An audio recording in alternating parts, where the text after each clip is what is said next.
The Chocolate Touch, Chapter 2. It was Sunday afternoon. The sun was sinking low in the sky, but the air was still quite warm. John was wandering along in the direction of Susan's house, absent-mindedly looking down at the sidewalk, when his eye was suddenly caught by a dully gleaming silvery gray coin lying right in his path. The coin was the size of a quarter. But even as he leaned forward eagerly to pick it up, John noticed there was something strange about it. It did not have a picture of George Washington or a picture of an eagle. On one side, there was a picture of a fat boy. On the other side were the letters J.M., which was funny, John thought, because those letters happened to be his initials. Grasping the coin firmly, he ran on toward Susan's house. She liked to collect things. He thought she might be interested to know that he had the beginning of a coin collection, although he was in the habit of going over to Susan's by the same route once or twice almost every day. This afternoon, John found himself turning left where he usually turned right. I always go the same way, he thought. This time, for a change, I'm going a new way. He didn't stop to consider that you cannot go east by going west unless you go all the way around the world. Only 2 blocks along the unfamiliar street, John came to a small corner store. It was a neat red brick building with 2 big show windows.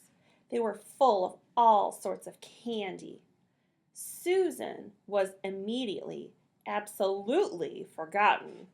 John pressed his nose against one of the windows.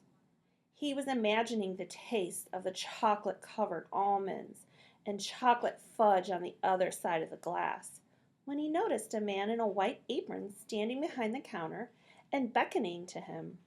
John was surprised. He hadn't expected the store to be open on Sunday. "Don't just stand there in the doorway, John," the man called heartily. "Come on in and get some fresh, sweet, creamy chocolate. There's a special sale today." How did the man know his name? John wondered. He couldn't remember ever having seen the store before. The storekeeper saw John hesitate. "The chocolate I use in my kitchen comes directly from the heart of Africa," he said. "I use none but the finest ingredients. And my recipes? Well, I bet you've never had chocolates like mine before. Come on in." "Thank you," John replied, walking to the counter. "But you see, the trouble is, well—" "No money?" the storekeeper asked. "No money whatsoever." "What have you got there in your right hand?" John had forgotten. The old coin in his hand. "Oh," he said, "this is part of my coin collection. I mean," he added more honestly, "I'm going to save this coin and then get some more to make a collection." "Let me have a look at it," said the storekeeper. He looked briefly at the coin.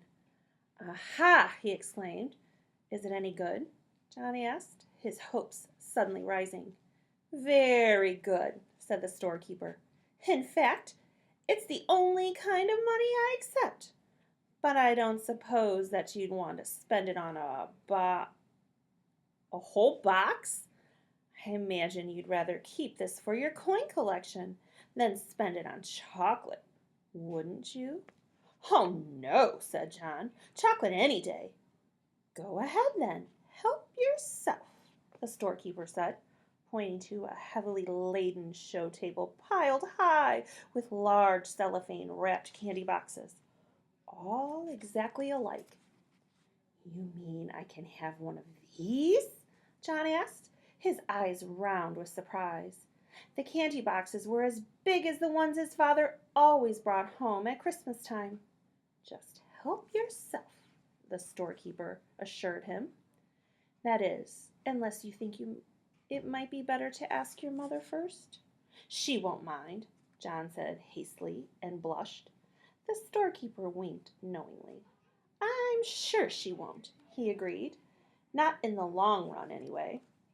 John tucked one of the large boxes under his arm, declined the storekeeper's offer to wrap it as a gift, thanked him, and hurried out of the store before there could be any question of anyone's changing his mind. The storekeeper smiled as he watched his customer hurry away down the street. John decided that it might be sensible to enter his house quietly by the way of the kitchen, with the large candy box hidden behind him. He let himself in by the back door and crept up the kitchen stairways on tiptoe toward his own room on the top floor. Just as he was about to round the corner on the second floor to continue his way upstairs, he had to stop for a moment while his father walked by, coming along the hall from the bedroom telephone. "That was Mrs. Buttercup on the phone," Mr. Midas called to Mrs. Midas as he walked down the front stairs. "She said she was sorry John hadn't been able to get over to play with Susan this afternoon. But it was a good thing in a way, she thought, because Susan's already so excited about her birthday party tomorrow. I wonder where John can have got to." As soon as the second floor was quiet again, and John knew there was no danger that his candy box would be seen, he hurried silently up to his bedroom, pushed open the door, and slid the box under his bed. Then he walked heavily down to the living room. "Well, there you are," said Mrs. Midas. "We couldn't imagine where you had been. What have you been doing?" "Oh, just sort of playing around," John said. John usually took a long time to put his things away and undress and bathe and get ready for bed, for he thought sleeping was a waste of time. But this evening he started yawning long before his usual bedtime. "Ho hum,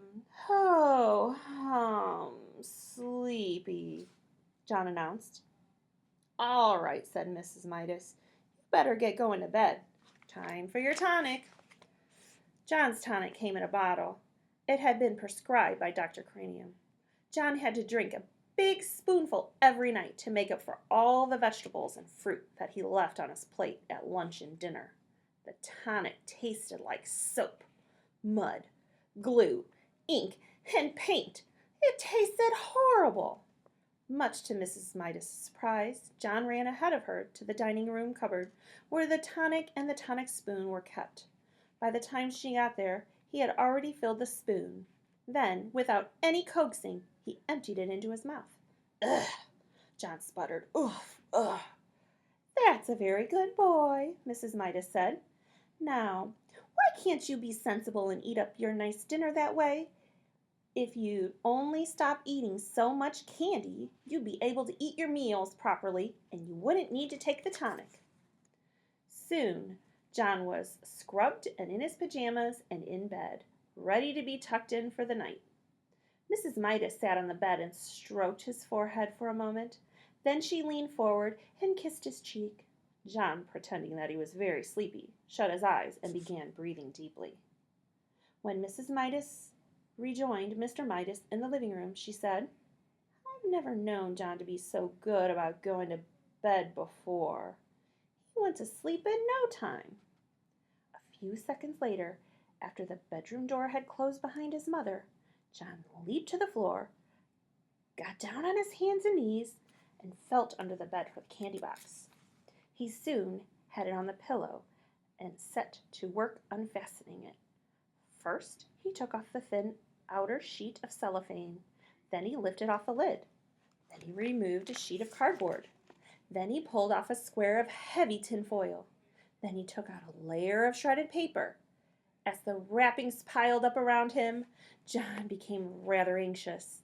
At last, he came to a small central ball of cotton batting, and there, right in the middle, was a little golden ball. He picked at the ball with his fingernail and peeled away the golden paper, revealing a tiny piece of plain chocolate. It was the only piece of chocolate in the whole box.